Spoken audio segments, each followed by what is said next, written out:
And our top story, China's President Xi Jinping making a veiled threat against the United States, warning that his country will not be bullied by foreign adversaries, saying that any threats would be met with a, quote, Great Wall of Steel. All this during a speech at the 100-year anniversary of the Chinese Communist Party.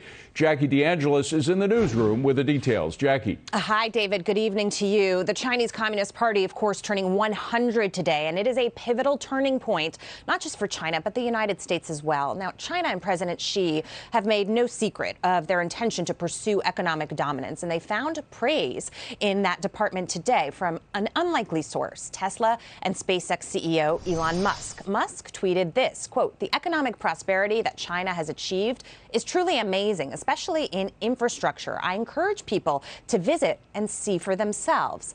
Now, remember that President Trump tried to counter the Chinese threat. That's how he perceived it, with action. One was tariffs to level the playing field when it came to trade. But some issues are still unresolved, right? We're talking about the human rights crisis with the Uyghurs, Hong Kong, Taiwan, intellectual property, and much more as well. How President Biden chooses to proceed here is going to be very telling. So far, we haven't seen that much. And how about the comments from the China's president today, as you mentioned, as the 100-year CCP anniversary is commemorated? I want to read the whole part of what you just talked about there. The Washington Post quoting President Xi, he said this: "The Chinese people have never bullied, oppressed, or enslaved the people of other countries.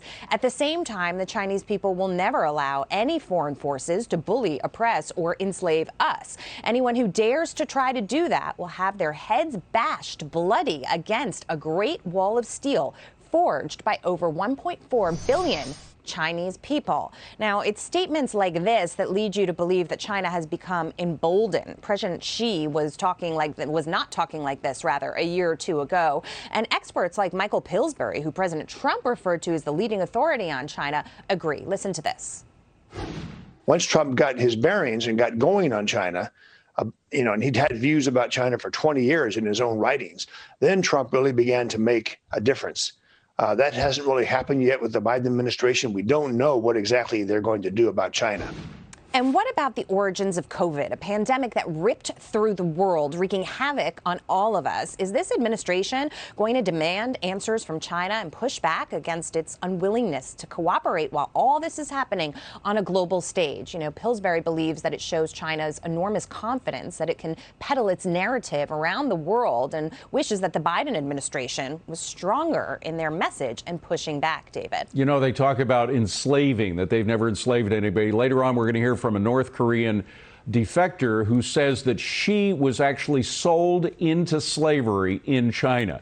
So there's at least one example, but there are millions if you consider the Chinese people themselves who are basically slaves of that government or have been at various times. Those words are powerful, David. Yeah.